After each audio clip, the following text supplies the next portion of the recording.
Lesbian, Bicurious Temptation. Written by Kathleen Hope.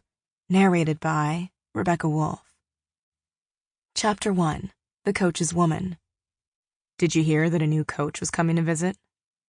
I looked up as Ken sat down on the corner of my desk. A new coach? Who's transferring now? He shrugged. No one as far as I know. Apparently, they're coming down to scout and give us some pointers on how to get better and win. I snorted. We already know how to do that. Look at all the trophies in the case. Be that as it may, Coach Hanley was pretty pissed when we didn't make nationals last season. I guess he figures that having some new blood might motivate the team and get us to nationals this year. I went back to writing in my notebook. So why didn't he tell us himself? Why the hush-hush? Ken picked up the magazine on my desk and thumbed through it. I only know because Margot let it slip when she was taking the message from the person. He held up the magazine. You still doing capoeira? I nodded. Of course. I told you that you should try it. It's just like dancing except you're sneakily kicking someone's ass. I grinned at my own joke. Ken grunted. He dropped the mag where he'd found it and stood. All I know is that this person better not come in here acting like he or she knows everything and try and tell us what we're doing wrong. Or I might have to hire you to dance on their face. Get out of here, I said, laughing. But after he'd gone, I sat there thinking, who was this person, and why were they coming now? It kind of got under my skin that Coach was bringing in someone to help us. Okay, so we missed finals by a few points. But that wasn't because we hadn't done our jobs. A couple of the guys and girls that had been on the team last year decided that it would be a good idea to go clubbing the night before the meet. The scene played back in my mind just like it was yesterday. Julia stepped out onto the mat for the floor exercise. Her legs seemed shaky as she got into position for her first move. I stood at the edge of the mat watching her. She glanced at me and gave me a small smile. It was meant to be reassuring. I wasn't reassured. I thought seriously about pulling her off the floor. She didn't look good at all. But when I'd mentioned it to Coach Hanley, all he said was that it was nerves.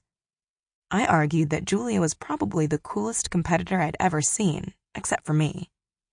She never missed a beat. And yet, here she was, shaking and trembling. The music started and she took a couple of running steps and executed a double somersault, and promptly fell on her face. It seemed like the crowd was holding its breath and waiting for her to get up just like we were. But she didn't get up. In fact, she wasn't moving at all. I raced to the mat and knelt next to her. Julia? I said softly, shaking her shoulder. Julia? I said louder when she didn't respond. I looked up and yelled, Medic! Seconds later, 2 EMTs came running onto the mat with a stretcher. They checked her over before lifting her onto the bed and wheeling her out.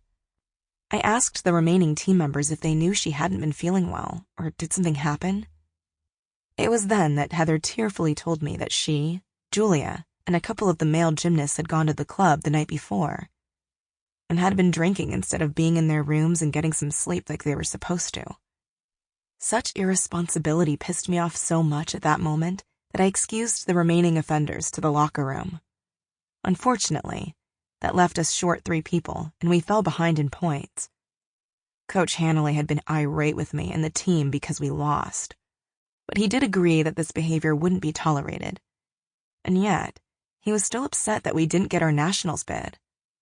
Julia, Heather, Mac, and Shauna were the best ones in their divisions. I was counting on them to bring us the win and the bid for a seat at nationals.